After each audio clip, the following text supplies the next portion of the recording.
So let me get this straight. They're African, but they speak German? Heute bin ich Namibian?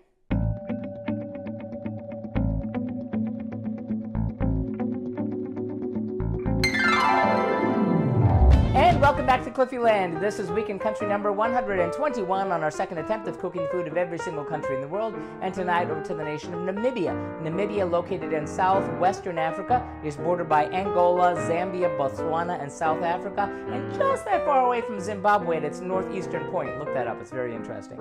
It has a fascinating history, it has a beautiful landscape. Its history and its food are very intertwined. There is the local representation in that the indigenous peoples bring forward to the cuisine things involving nuts and fruits and locally grown vegetables. But what's actually very curious about this particular country's cuisine is that it's very strongly influenced by its colonial past, in that it was once a German colony, and so there's a strong German influence as well as a little bit of a Portuguese influence because they were, went by there at once, and a South African influence in that South Africans administered the country for some time. Now, in trying to find dishes for this particular country, I had some problems. So we're not doing the same two things we did last time, but we need to talk about how things went when we did things then. Well, 4 years ago on the Global Cooking Challenge, I was kind of stumped on how I was going to pull this off, because talking to people that I knew that had been to Namibia, all the research I did on Namibia, did talk about that strong German influence as well as a lot of grilled meats. And what I wound up doing was a Namibian grilled meat dish, but there you'll normally get things like game meat, and this specific recipe called for ostrich and crocodile, two things I was not going to be able to find here. So I wound up finding alligator. Hey, I'm in Florida, I should be able to find alligator, but no, it was frozen alligator from Louisiana. And I did it okay, I did marinate it overnight, but I think I may have let it cook too long. It didn't work out too well because I mistimed things, and oops, my fault. Now I served that with an apple risotto, which is rather curious considering it's an African country. The country is also known for its great beers that come from the German tradition, and that also influenced the risotto. However, this time around I wasn't going to do the risotto because it seems that the recipe kind of vanished sort of, and I wasn't able to find crocodile or ostrich or even alligator this time. So I threw that whole thing out. Wasn't going to do a baked beans thing, and instead we're doing a totally different dish, which is called potjie. Now, normally this dish is cooked in a potjie, which I believe is something from the Boer tradition in South Africa. It kind of overflows into Namibia.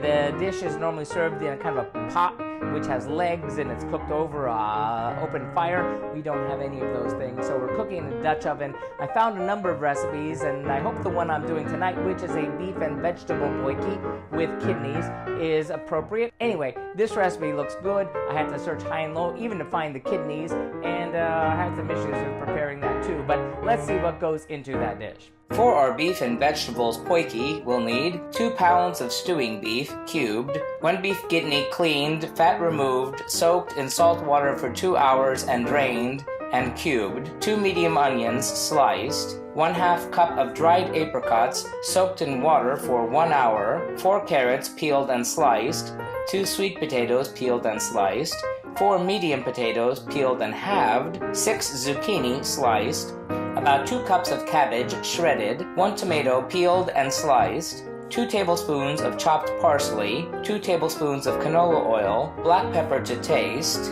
and for the sauce, 1/2 cup of sweet sherry, 1/2 cup of soy sauce, 1 teaspoon of black pepper, 1/4 tablespoon of dry mustard, 1/4 teaspoon of dry rosemary, 1/4 teaspoon of dry thyme, 1 cube of beef stock, and 2 cups of boiling water. Okay, like I said, the kidney requires a lot of preparation, cutting out that fat and soaking it in either vinegar or salted water, or maybe parboiling it to get the smell out. But that being said, we got a long time to cook, so we gotta get cooking.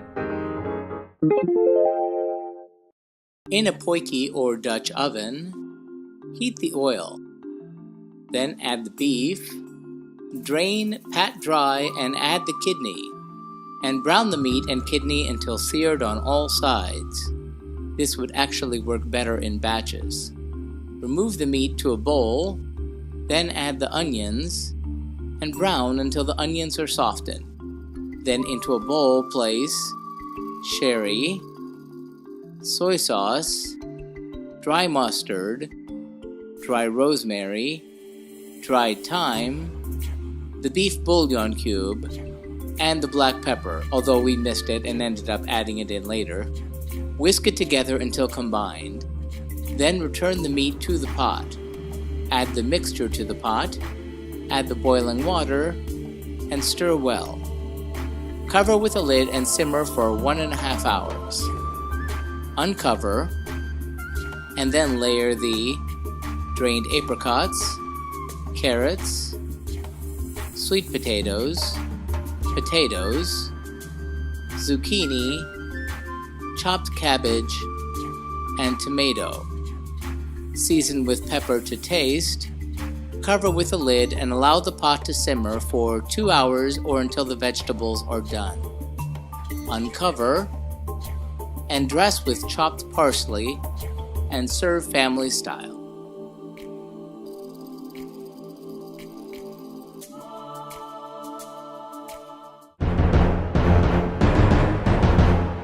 How'd that turn out? Well, actually, I rather liked it. The beef was super tender. The sauce in it with that sherry and the soy sauce was super delicious. The vegetables came out really nicely. The only thing was those kidneys. I'd never cooked kidneys before. I've had them before and I didn't really like them. And after cooking it for a while, I remembered that smell. And it did stink up the house for a little while. I think I did manage to get most of it out, but it did kind of have that lingering bit of that kind of off-putting kidney smell. And the texture is a thing you either like or you don't, and I'm sort of kind of on that line. So I'm going to give the beef and vegetable potjies from Namibia 3 out of 5 globes. It would be 4 if I probably had more experience cooking the kidneys, but I'm looking forward to having those leftovers. So that does it for this whole stint in Africa. We're going to get into our canoe and paddle into the Pacific Ocean once more next week when we cook the food of the tiniest country in the world, and Nauru. See you then. And remember, if you'd like to see our streams live when they happen, follow us on Periscope or Facebook Live. Like and subscribe to be advised when these videos are posted. If you have any thoughtful feelings or helpful suggestions about the food that we're cooking, sound off in the comments. Remember, links to the original recipes, remember these aren't my recipes, are found in the About section. And tune in next time. Thanks for watching and happy eating!